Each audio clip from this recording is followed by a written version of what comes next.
नमस्कार, मैं डॉक्टर रवि राय आप सभी दर्शकों का हार्दिक स्वागत करता हूं। प्रिय दर्शकों, इस कार्यक्रम में हम बात करेंगे राहु और केतु के राशि परिवर्तन के बारे में। 30 अक्टूबर 2023 को राहु मेष राशि से निकल करके मीन राशि में प्रवेश कर रहे हैं, तो वहीं केतु तुला राशि से निकल करके कन्या राशि में प्रवेश कर रहे हैं। तो कर्क राशि के जातकों पर इस राशि परिवर्तन का क्या प्रभाव होगा, उन्हें क्या शुभ फल मिलने वाले हैं, क्या सकारात्मक फल मिलने वाले हैं, उन्हें कहां सावधानी रखनी है, कहां पर उन्हें सजग और सतर्क हो जाना है, किन चीजों को करना है और क्या नहीं करना है, और फिर अंत में हम उपाय पर भी बात करेंगे कि कर्क राशि के जातक क्या उपाय करके इस राशि परिवर्तन को और बेहतर कर सकते हैं।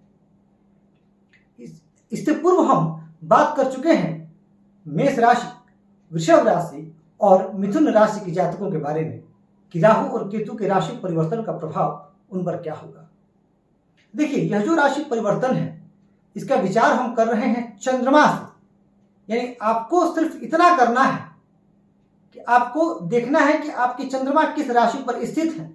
यदि आप ज्योतिष शास्त्र के बारे में बहुत ज्यादा नहीं भी जानते तो भी आप सिर्फ अपनी जन्म कुंडली खोलिए और देखिए कि चंद्रमा जहां स्थित है वहां क्या अंक लिखा हुआ है। यदि वहां 4 अंक लिखा हुआ है तो आपकी राशि कर्क होगी।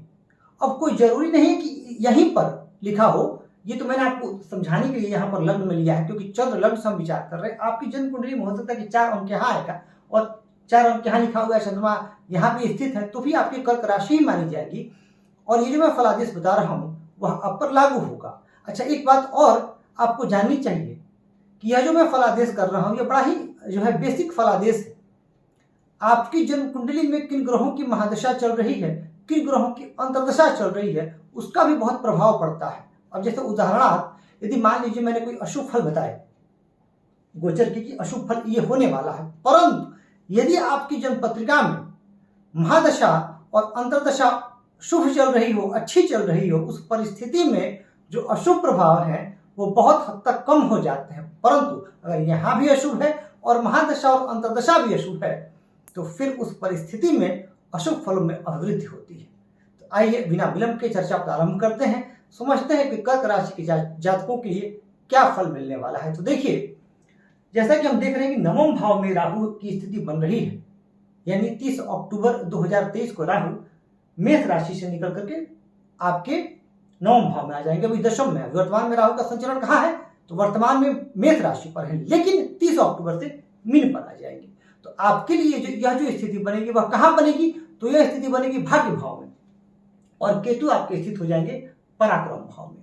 अब भाग्य भाव से राहु का जो है कैसा फल मिलता है, तो देखिए, यदि आप मेरे रेगुलर व्यूअर हैं तो आप इस बात से विदित होंगे कि मैं हमेशा एक बात कहता हूं कि अचानकता के मामले में राहु और केतु का कोई मुकाबला नहीं है।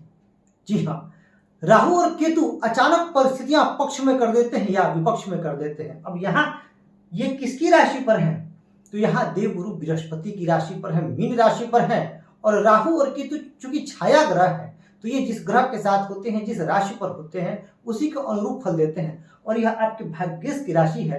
तो निसंदेह मैं कह सकता हूं कि आपका पराक्रम बढ़ने वाला है, आपके भाग्य में अभिवृद्धि होने वाली है, आप यात्रा करने वाले हैं और बहुत संभव है कि आप धार्मिक यात्रा पर भी जाएं। तो वहीं राहु की जो दृष्टि है, मूल त्रिकोण दृष्टि लग्न पर जाएगी, तो अचानक कुछ चीजें आपके साथ जीवन में घटित होंगी। अब यदि महादशा शुभ है तो वह चीजें शुभ होंगी और यदि अशुभ है तो अशुभ होगी, पर अचानक कुछ घटनाएं घटेंगी तो कई बार आपके मन में भ्रम और संशय की भी स्थिति उत्पन्न हो सकती है। राहु की जो दृष्टि जा रही है पराक्रम भाव पर, यह आपके भाई बहनों के संबंध के लिए ठीक नहीं है।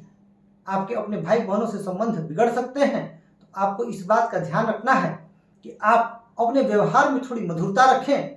वैसे कर्क राशि के जो जातक होते हैं बड़े इमोशनल होते हैं, मृदुभाषी होते हैं, सबको लेकर के चलते हैं, परंतु बहुत सेंसिटिव भी होते हैं, बातें बहुत जल्दी चुभती हैं इनको, इसलिए कई बार ये अपना आप ही खो देते हैं। तो भाई बहनों से संबंध का ख्याल रखना है और आपको कंसिस्टेंसी बनाए रखनी है अपने कार्य में, क्योंकि जब पराक्रम से राहु का संबंध बनेगा तो निसंदेह पराक्रम भाव से राहु का किसी प्रकार का संबंध बनना जातक को अद्वितीय पराक्रमी तो अवश्य बनाता है, परंतु एक चीज की कमी कर देते हैं राहु, यहाँ कंसिस्टेंसी नहीं देते। तो आपको अपने वर्क प्लेस पे अपने कार्य में कंसिस्टेंट रहना है। तो राहु की जो दृष्टि आपके पंचम भाव पर आएगी तो कर्क राशि के जातकों की संतान के लिए यह थोड़ा सा कष्टकारी है।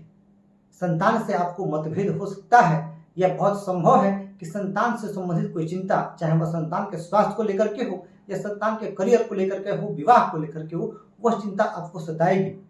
और इस दशा काल में आप अपने संतान से लेकर के विशेष चिंतित रहेंगे, क्योंकि यह जो पूरा गोचर है यह कब तक रहने वाला है, तो यह 18 मई 2025 तक रहने वाला है। यानी 18 महीने आपको अपने संतान, हाँ यदि आपकी संतान अध्ययन कर रही है, छोटी है, तो आप उसके क्रियाकलाप पर विशेष ध्यान रखेंगे। यदि संतान आपसे दूर है तो आप अचानक इंस्पेक्शन करने भी पहुंचेंगे। जैसे कई बच्चे जो बाहर हॉस्टल में रहकर पढ़ाई करते हैं 12वीं के बाद, तो आमतौर पर जो संगति होती है वो थोड़ी बिगड़ने लगती है, तो आप अचानक जाकर के इंस्पेक्ट जरूर करें, यह आपको एक सलाह है।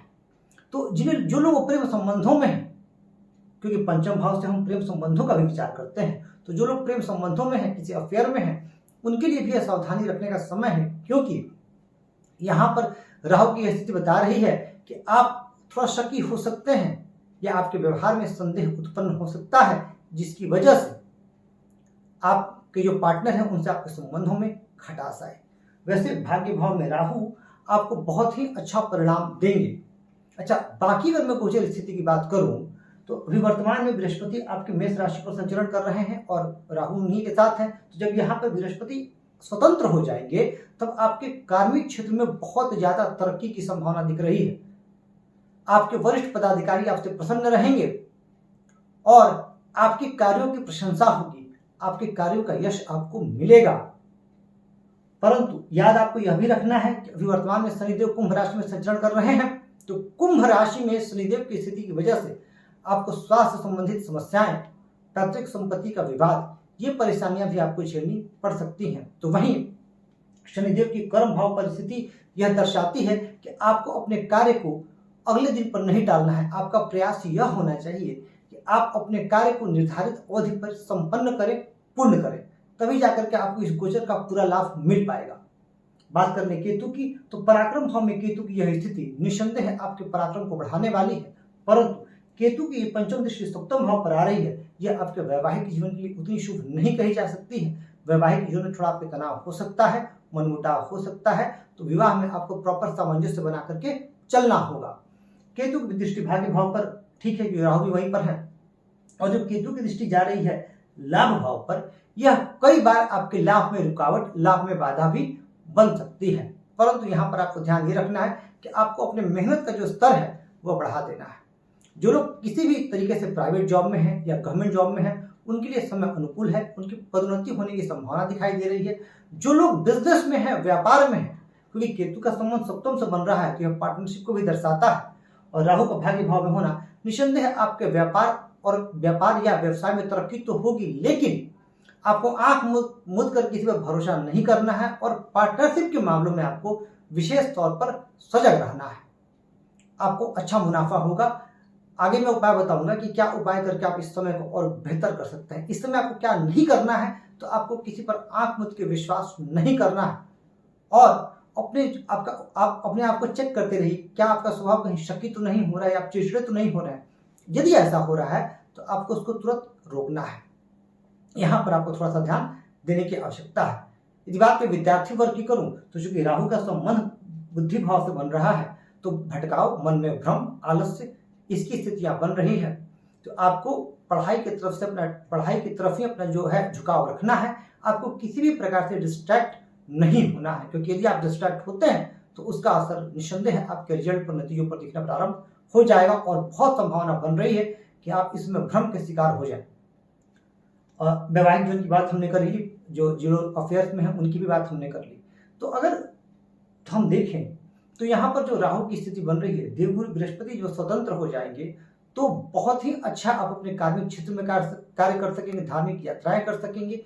ये चीजें तो आपके बहुत अनुकूल दिखाई दे रही हैं, परंतु शनिदेव के अष्टम भाव में स्थिति आपके स्वास्थ्य के लिए और कार्मिक क्षेत्र पर थोड़ी सी भी असावधानी यदि आपने बरती तो वहां पर शनिदेव की स्थिति शुभ नजर नहीं आ रही है। अदरवाइज अगर देखा जाए तो कर्क लग्न के जातकों के लिए एक बहुत ही श्रेष्ठ समय है, और कर्क लग्न के जातक जो है कुछ अपने मेहनत के स्तर को बढ़ा करके और जो मैं उपाय बता रहा हूं उन उपायों को करके इस समय को और बेहतर कर सकते हैं। अब आपको उपाय क्या करना है तो समझिए। देखिए, जो कर्क राशि है ये चंद्रमा की राशि, इसके लिए आपको अपने राशि स्वामी चंद्रमा के जो आराध्य देव हैं भगवान शिव, उनकी पूजा उपासना तो अवश्य ही करनी है। भगवान शिव की शरण में रहिए, आपका कल्याण होगा।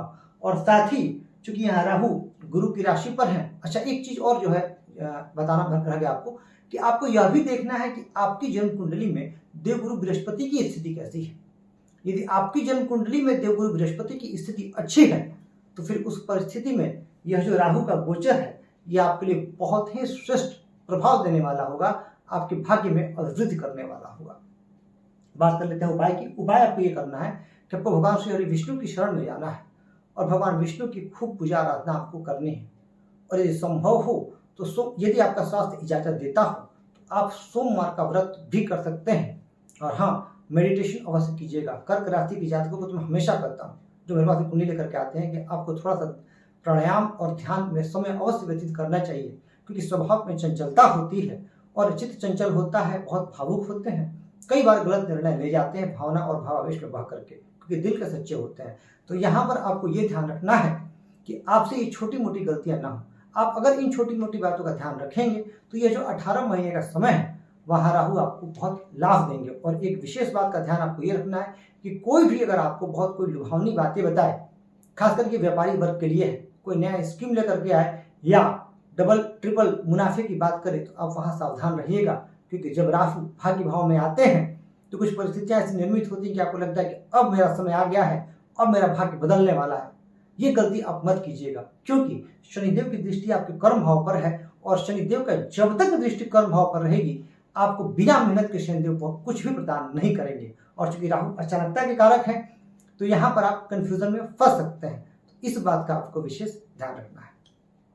तो प्रिय दर्शकों, ये हमने समझा कि कर्क राशि के जातकों के लिए राहु और केतु का राशि परिवर्तन कैसा रहने वाला है। कहूंगा आपसे कि यदि आपके मन में भी ज्योतिष शास्त्र से संबंधित कोई प्रश्न है, कोई जिज्ञासा है, या आप अपने बारे में या अपनों के बारे में कुछ जानना चाहते हैं तो चैनल की किसी वीडियो पर कमेंट करें। हमारा प्रयास रहेगा कि हम आपके प्रश्न का उत्तर अवश्य दें।